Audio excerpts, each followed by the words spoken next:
नमस्कार, स्वागत है आपका यूट्यूब चैनल उल्टा चश्मा पर। लेकर आया हूँ आपका अपना कार्यक्रम विश्लेषण विद वानखड़े। चुनाव का दौर है, रैलियों पे रैली हो रही है। आज आदरणीय प्रधानमंत्री जी छत्तीसगढ़ से महाराष्ट्र चले गए और महाराष्ट्र के चंद्रपुर में उन्होंने भव्य रैली की। उत्तर प्रदेश के मुख्यमंत्री योगी आदित्यनाथ, महाराष्ट्र के वर्धा, नागपुर, भंडारा यानी उत्तरी विदर्भ के तीनों जगहों पे उन्होंने भी रैली की। प्रधानमंत्री नरेंद्र मोदी जी ने चंद्रपुर क्यों रैली की, उसके पीछे एक मुख्य कारण ये है कि महाराष्ट्र में कांग्रेस के पास एक ही लोकसभा की सीट थी, वो चंद्रपुर से थी। चंद्रपुर में जो सांसद थे बालू धानोरकर, लोकप्रिय सांसद थे, उनका निधन हुआ। कांग्रेस ने उनके पत्नी को वहां से चुनाव में उतारा। उनकी पत्नी वर्तमान में वहां विधायक भी है। उनके आगे बीजेपी ने बहुत ही हेवीवेट उम्मीदवार दिया, जिनका नाम सुधीर मुनगंटीवार है। सुधीर मुनगंटीवार ये गडकरी के बहुत नजदीकी माने जाते हैं। ये भाजपा के प्रदेशाध्यक्ष भी रहे हैं, बड़े बड़े मंत्रालय इन्होंने संभाले हैं और वर्तमान में भी राज्य में मंत्री है। कहीं ना कहीं गडकरी के एक खास आदमी को मंत्रालय से हटाकर दिल्ली में पार्क करने के अनुशंसा से ही उनको उतारा गया। यदि वो चुनाव जीतते तो एक मंत्री कम हो जाएगा और दिल्ली में एक सांसद बन के रहेंगे। ऐसे में जब प्रधानमंत्री वहां गए तो प्रधानमंत्री जी ने आप अपने भाषण में भ्रष्टाचार पे नहीं के बराबर बोला, क्योंकि महाराष्ट्र में भ्रष्टाचार पे बोलने के पहले प्रधानमंत्री जी को 2 बार सोचना पड़ेगा। महाराष्ट्र में स्थिति ये है कि सभी राजनीतिक दलों के सबसे भ्रष्ट नेता बीजेपी में पनाह ले चुके हैं, जिनके खिलाफ बीजेपी ने सालों लड़ाई लड़ी, उनके खिलाफ कोर्ट में केसेस लगाए, एजेंसियों से जांच करवाई। वो सारे के सारे आज भाजपा में या तो प्रवेश कर चुके हैं या भाजपा के साथ मंत्रिमंडल में है। ये दुर्भाग्य है कि आज उनके लिए भाजपा वालों को मत मांगना पड़ रहा है। ऐसा ही पूरा माहौल है तो फिर प्रधानमंत्री जी भ्रष्टाचार पे कभी बोलेंगे? प्रधानमंत्री जी बरसे कांग्रेस पे, क्योंकि कांग्रेस का उम्मीदवार है। और कांग्रेस पे जब बरसे तो उन्होंने कहा कि कांग्रेस देश का विभाजन करना चाहती है, कांग्रेस दक्षिण भारत को अलग करना चाहती है। उन्होंने कहा कि डीएम के जो सनातन धर्म को डेंगू मलेरिया कहती है, समाप्त करने की बात करती है, उनको नकली शिवसेना यानी उद्धव की शिवसेना साथ में लेके मुंबई में रैली करती है।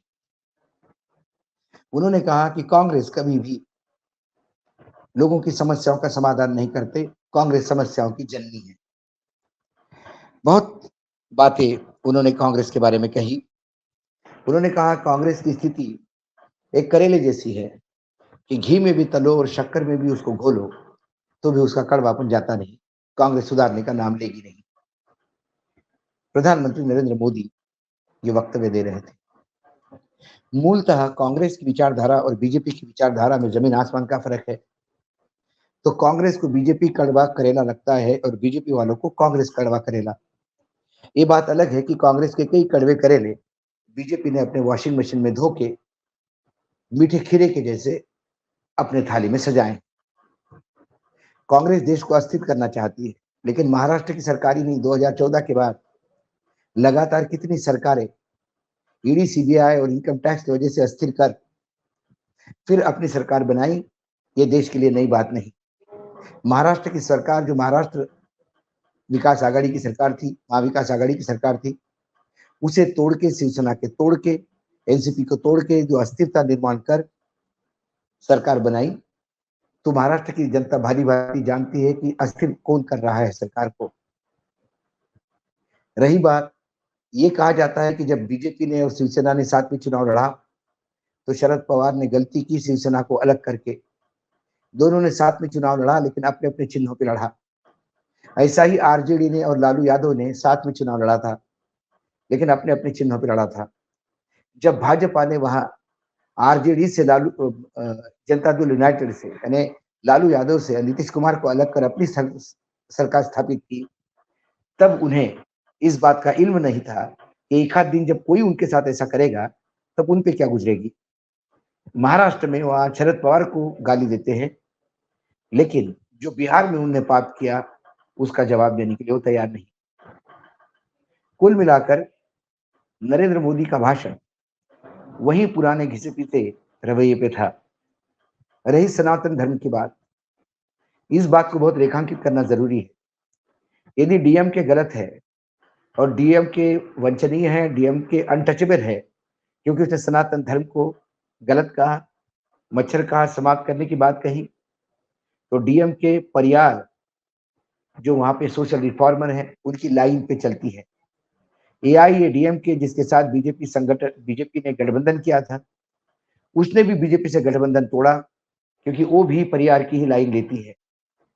परियार ने जो लाइन ली वो लाइन कोई नई नहीं थी, वो सोच विचार नया नहीं था। बाबा साहेब आम्बेडकर का भी सोच विचार यही था। बाबा साहब आम्बेडकर भी लगातार सनातन धर्म के खिलाफ बोलते थे। बाबा साहब आम्बेडकर ने मनुस्मृति को जलाने तक की बात की थी। बाबा साहब आम्बेडकर कतई समाज में जो जाति पाति और वर्ण व्यवस्था है उससे खिलाफ थे। और जब उन्होंने देखा कि अथक प्रयास करने के बाद भी हिंदू समाज सुधारने के लिए तैयार नहीं, ये तथाकथित जो सनातनी धर्म के पुजारी है वो इस धर्म को सुधारने नहीं देंगे, तो उन्होंने हिंदू धर्म छोड़कर नागपुर की उसी दीक्षा भूमि में बौद्ध धर्म स्वीकार कर लिया। यदि डीएमके नहीं चाहिए बीजेपी को, तो फिर उसी तर्ज पर उन्हें आम्बेडकर जी से भी दूरी बनानी पड़ेगी। लेकिन आम्बेडकर जी को वो पूछते हैं, आम्बेडकर जी ने जो सनातन धर्म के लिए कहा, क्या वो विचार नरेंद्र मोदी एक्सेप्ट करते हैं? ये सवाल मोदी जी को पूछना होगा। आम्बेडकर जी सिर्फ चुनावी मूर्ति है जो वो पूछते हैं। चुनाव के दौरान आम्बेडकर को मानने वाले लाखों करोड़ों दलित इस देश में हैं। उनकी मतों के ऊपर नजर रखते हुए ये आम्बेडकर को पूछते, नहीं तो सनातनी धर्म को अपने सर पे लेकर ढोने वाले आम्बेडकर की पूजा कर ही नहीं सकते। ये भी उतना सच है। दूसरी ओर दूसरे जो नेता थे योगी आदित्यनाथ, उन्होंने कहा कि महाराष्ट्र में संतों की हत्या हुई।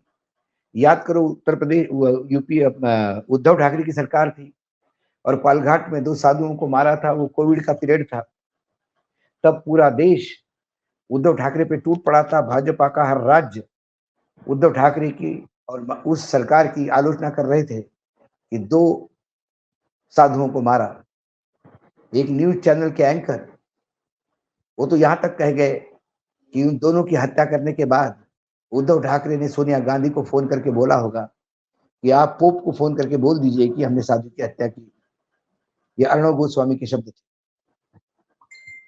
जब साधुओं की हत्या की बात आती है तो उसी बात को फिर से कुरेद कर ये बताने का प्रयास कर रहे थे कि महाविकास आघाड़ी के घटक दल, चाहे कांग्रेस हो, शरद पवार हो, उद्धव ठाकरे हो, ये साधुओं की हत्या करवाने में आनंदित होते हैं। उन्होंने कहा यदि यही हत्याएं यूपी में होती तो हम उसको उल्टा टांग देते। लेकिन जब वो जनसभा को संबोधित कर रहे थे योगी आदित्यनाथ, उसी समय बनारस में काशी विश्वनाथ मंदिर के 500 मीटर दूरी पर हिंदू संगठन के कुछ उदंड युवक जब मोटरसाइकिल पे चल रहे थे और उसे एक दरोगा ने चेकिंग के लिए रोका क्योंकि चुनाव का समय है, तो दरोगा की उन्होंने दौड़ा दौड़ा के मारा, उसे कपड़े फाड़े और उसे धमकी दी कि तेरी वर्दी उतार देंगे। जब ये साधुओं की रक्षा की बात करते हैं, जिस पुलिस के बल को रक्षा करनी है वो पुलिस वाले पीट रहे थे जब योगी जी बड़ी बड़ी बातें महाराष्ट्र में कर रहे थे। 1 महीना पहले बहराइच के एक गांव की कुटिया के बाहर एक साधु का हाथ पैर बंधे हुए लवलुहान शव मिला था। उसमें अभी तक किसी को नहीं टांगा योगी जी ने।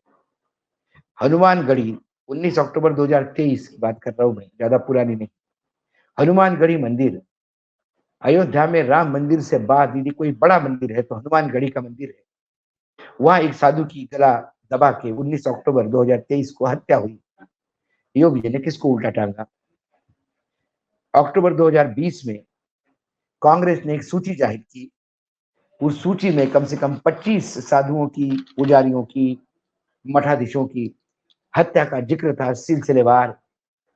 हर जिले में साधु मर रहे हैं, साधु की हत्या हो रही है, पुजारी मारे जा रहे हैं, महंत मारे जा रहे हैं और योगी जी दूसरे राज्यों में घूम घूम के हत्यारों को उल्टा टांगने की बात कर रहे हैं।